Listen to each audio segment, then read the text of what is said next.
Black and White Sports Reporters. Well, my goodness.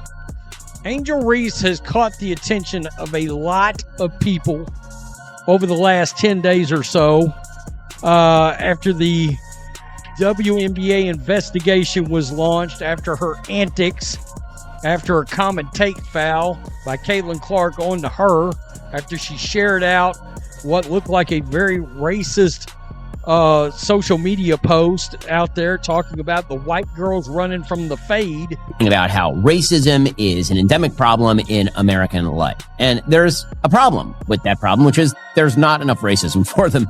They require instances of racism in order to support the idea that every maldistribution of outcome is in fact rooted in racism and white supremacy. Angel Reese has undeniably grabbed everyone's attention, and not in the way the WNBA would have hoped, especially after the events of the past 10 days. This is a situation that's likely to stick with her for a long time. It's far more than a minor PR hiccup or something that will quietly disappear. The seriousness is clear when even a U.S. senator publicly demands an apology. Let's take a step back. Recall the initial incident. At an Indiana Fever game, someone allegedly made racist comments. From there, the story exploded across the public sphere. A very racist social media post out there talking about the white girls running from the fade, if I remember that correctly. Something to that extent, talking about the white girl didn't want to stay and fight. Again, it seems like everything's got to be about race. I did a video earlier. Caitlin Clark is under attack for holding. People immediately jumped to conclusions. Social media erupted, and the WNBA opened an official investigation. All attention was on Angel Reese, and the spotlight was intense. But here's the kicker. The investigation uncovered absolutely nothing.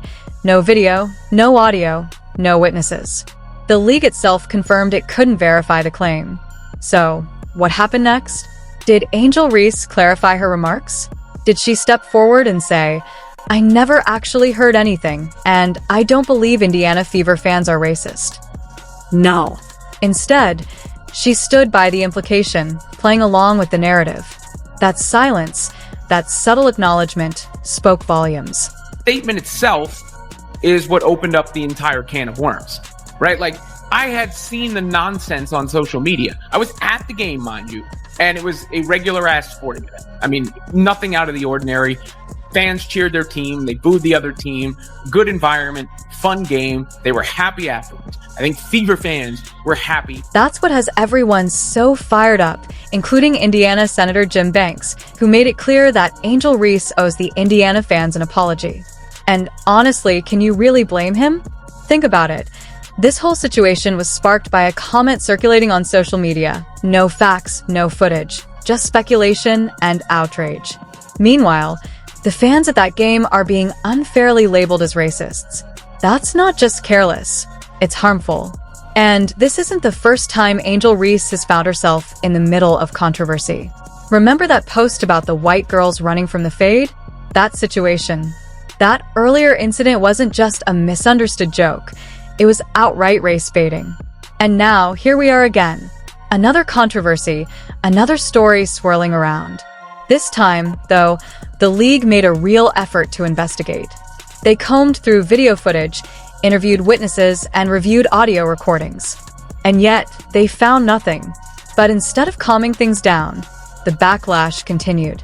Even when a rapper who attended the game publicly stated that he didn't hear anything, he was forced to delete his post. Why?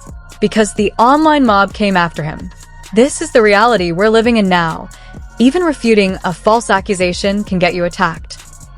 So, Angel Reese has caught a lot of people's attention, including this Indiana senator who is demanding Angel Reese issue an apology to the state of Indiana, the Indiana Fever fans. Now, I've seen the media try to come out and say, well, Angel never accused anybody of blah, blah, blah. Well, Angel said at a press conference or at a media session, it looked like after practice, and was talking about how the WNBA had her back and this and that and the other. No, she had an opportunity. Let's take a moment to look at the press conference. Angel Reese had a prime chance to put an end to all the speculation, to stand up and say, "There's no place for racism in this league, and I'm relieved the investigation found nothing, because I don't believe the fans are at fault." That statement could have completely shifted the conversation. Instead, she leaned into the controversy. She mentioned that the WNBA supported her and said, "It's been tough, but she never truly cleared the air." She never made the crucial point that she didn't hear anything racist. And here's the reality. Accusations like these don't just vanish. They linger and become part of your legacy, whether you like it or not. Just look at Bubba Wallace or Jussie Smollett. When the dust settles and the truth emerges, people remember who contributed to the hoax. Unfortunately, that's now a part of Angel Reese's narrative. Many were insisting there was nothing to substantiate the claims, and they were right. Fans who spent their hard-earned money to watch a game, just hoping to enjoy some basketball, were unfairly dragged through the mud because of a false claim. And now, that lie is tied to Angel Reese, and it's not going away. Looking at the bigger picture, this isn't just about a single game. It's about credibility, the WNBA's reputation, and how quickly misinformation spreads when emotion overtakes evidence. If the league doesn't take control of these narratives, controversies like this will continue to arise. Angel Reese had an opportunity to show leadership and maturity. Instead, she played the victim and rode the wave of outrage. Now that the facts are clear, her silence speaks louder than any allegation. The fact that she hasn't publicly apologized says everything you need to know. And here's the part that really hurts. This moment will follow her. Every time her name comes up, this story will resurface.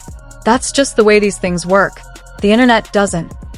The WNBA entered into an investigation over the course of the past couple of weeks because there were allegations that fans were being racist during a game between the Chicago Sky and the Indiana Fever. And yes, I should get points for no. And neither do the fans. At some point, public figures, especially athletes with huge platforms, need to take responsibility for their words and actions. When you make a mistake, own it. Admit you were wrong, apologize, and move on. Ignoring it doesn't show strength, it shows weakness. The WNBA didn't help matters either. The league could have ended this early, publicly defended their fans, and made it clear that false claims would not be tolerated. Instead, they prolonged the situation, giving the impression that there was credibility to something that simply wasn't true. So, where does that leave us? A huge mess. Fans are frustrated, players are divided, and trust in the league has taken a hit. All because one person didn't correct the record. Angel Reese had a choice, and she made the wrong one. Now, people aren't just asking questions anymore. They're demanding answers. They want accountability. They want an apology. And if she doesn't deliver, that becomes the story. That becomes part of her legacy. No number of points or rebounds can erase it. As if the WNBA didn't already have enough challenges, even political commentator Ben Shapiro has weighed in, criticizing the league. If the goal was to push fans away from watching the WNBA, this situation might just be the perfect example of how to do it. What began as a promising surge of attention for the league, largely driven by Caitlin Clark, has now spiraled into a mess of accusations, bitterness, and outright nastiness. Instead of capitalizing on momentum, the WNBA has become an example of how to mishandle the rise of a superstar while getting caught up in narratives that push casual fans away. Let's examine the deeper issue. Over the past few decades, the political left in America has promoted the idea that racism is embedded in every aspect of society. The challenge is that there often aren't enough concrete examples to support this narrative. So when verifiable instances of racism aren't readily available, people start searching for them. That's how we end up in controversies like this recent WNBA situation, where the actual facts matter far less than the headlines. This all began during a game between the Indiana. The incident occurred during a game between the Indiana Fever and the Chicago Sky. Caitlin Clark committed what was essentially a routine foul on Angel Reese. It was called a flagrant, but if you watch the replay, there's really nothing flagrant about it. She didn't throw a punch or slam anyone to the floor. She simply committed a standard foul, and Angel fell. This kind of thing happens all the time in basketball. But then social media erupted with claims that fans in the stands were making racist remarks.